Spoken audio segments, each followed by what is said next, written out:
So hello ಮಕ್ಕಳೇ, ಇವತ್ತಿನ ನೀವೆಲ್ಲ ಇಂಟಿಗ್ರೇಷನ್ ಡಿಫ್ರೆನ್ಸಿಯೇಷನ್ ಮಾಡುವಾಗ ನಿಮಗೆ ಬೇಸಿಕ್ ಫಾರ್ಮುಲಾಸ್ ಎಲ್ಲ ನಾನು ಒಂದು ಕಡೆ ಬರ್ತಿಟ್ಟಿದ್ದೀನಿ. ಇದು ಫಸ್ಟಿಗೆ dy/dx ಆಫ್ ಎನಿ ಕಾನ್ಸ್ಟೆಂಟ್ ಅಂತ ಹೇಳಿದರೆ ಇಲ್ಲಿ ಎ ಆಗಿರ್ಬೋದು, ನಂಬರ್ಸ್ ಆಗಿರ್ಬೋದು, ಏನಾಗಿದ್ದರೂ ಅದು 0 ಆಗುತ್ತೆ. ಅದರ ನಂತರ dy/dx of x⁴n dy/dx of x⁴n ಅಂತ ಹೇಳಿದರೆ ಫಸ್ಟಿಗೆ ಇದು n ಮುಂದೆ ಬರುತ್ತೆ ಡಿಫ್ರೆನ್ಸಿಯೇಷನಲ್ಲಿ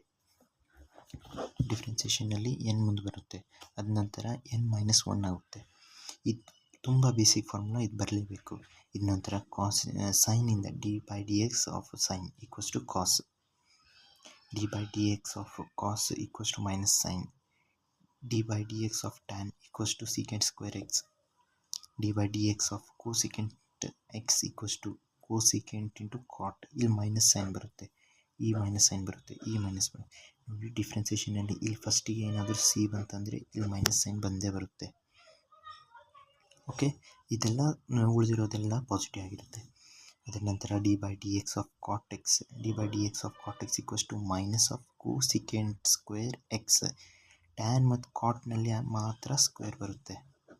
ಓಕೆ, ಸಿ ಯಲ್ಲಿತ್ತು ಎಲ್ಲಗಳಿಗೆ ನೆಗೆಟಿವ್ ಒಂದು ಸೈನ್ ಬರುತ್ತೆ. ಇಲ್ಲೊಂದು ನೆಗೆಟಿವ್ ಬಂದಿದೆ, ಇದೊಂದು ನೆಗೆಟಿವ್ ಬಂದಿದೆ, ಅದ ನಂತರ ಇಲ್ಲೊಂದು ನೆಗೆಟಿವ್ ಬಂದಿದೆ.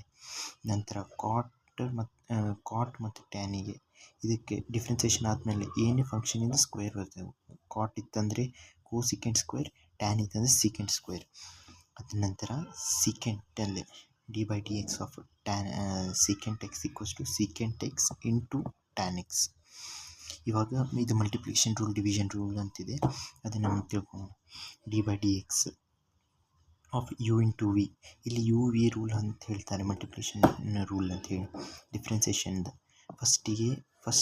ಯಾವಾಗೂ ಫಸ್ಟ್ ಫಂಕ್ಷನ್, ಇದು ಫಂಕ್ಷನ್ ಒಂದು ಎಕ್ಸಿನ ಫಂಕ್ಷನ್ ಒಂದು, ಅದ ನಂತರ ಅದನ್ನೇ ಕಾಮನ್ ಆಗಿ ಕಾನ್ಸ್ಟೆಂಟ್ ಆಗಿಡುತ್ತೇವೆ. Which it has a constant ಆಗಿಟ್ಟು ಇದನ್ನು ಡಿಫ್ರೆನ್ಸಿಯೇಷನ್ ಮಾಡುತ್ತೇವೆ.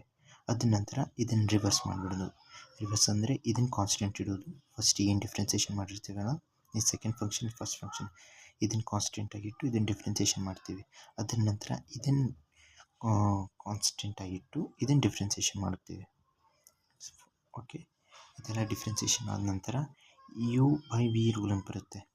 u/v ರೂಲ್ ಅಂತ ಹೇಳಿದರೆ ಕೆಳಗೆ v², ಇದು ನನ್ನ ಪೇಜ್ನಲ್ಲಿ ನೋಡಿ. dy/dx of u into v rule ಅಂತ ಹೇಳಿದರೆ ಫಸ್ಟಿಗೆ ನೀವು ಈ ಡಿನಾಮಿನೇಟರ್ ಕೆಳಗೆ ಇರೋದನ್ನು v² ಅಂತ ಬರುತ್ತೇವೆ, ಆಮೇಲೆ ಇಲ್ಲಿ ಬರೆಯುತ್ತೇವೆ. ಆಮೇಲೆ dy/dx ಆಫ್ u ಮೇಲಿನ ಫಂಕ್ಷನ್ ಫಸ್ಟ್ ಫಂಕ್ಷನ್ ಅದನ್ನು ಬರುತ್ತೇವೆ, ಮೈನಸ್ ಇದನ್ನು ಕಾನ್ಸ್ಟೆಂಟ್ ಆಗಿರುತ್ತೇವೆ. First function constant, then dy/dx of V. ಇದು ತುಂಬ ಇಂಪಾರ್ಟೆಂಟ್ ರೂಲ್, ಇದು ಡಿವಿಷನ್ ರೂಲ್. ಇದು u/v ರೂಲು ಅಂತಾರೆ ಇದನ್ನು. ಇದು ತುಂಬ ಇಂಪಾರ್ಟೆಂಟ್. ಇದನ್ನು ಇವಾಗ ಮುಂದೆ ಸಮ್ ಕಲಿಸುವಾಗ ನಾನು ಹೇಳ್ತೇನೆ. ಅದ ನಂತರ ಇದಾಯಿತು. ಇದ ನಂತರ ಇಲ್ಲಿ ಬರುತ್ತೇನೆ dy/dx of log X. Log X simple ಇದೆ, 1/x ಅಂತ ಬರೆದ್ಬಿಡೋದು. ಅದರ ನಂತರ dy/dx ಆಫ್ ಇದು ಎಕ್ಸ್ಪೋನೆನ್ಷಿಯಲ್. ಇದು ಎಕ್ಸ್ಪೋನೆನ್ಷಿಯಲ್ ಅಂತ ಹೇಳಿದರೆ 2/3 ಅಂತ ಬರೆಯೋದ್ರ ಪ್ರಕಾರನೇ ಇದು ಎಕ್ಸ್ಪೋನೆನ್ಷಿಯಲ್.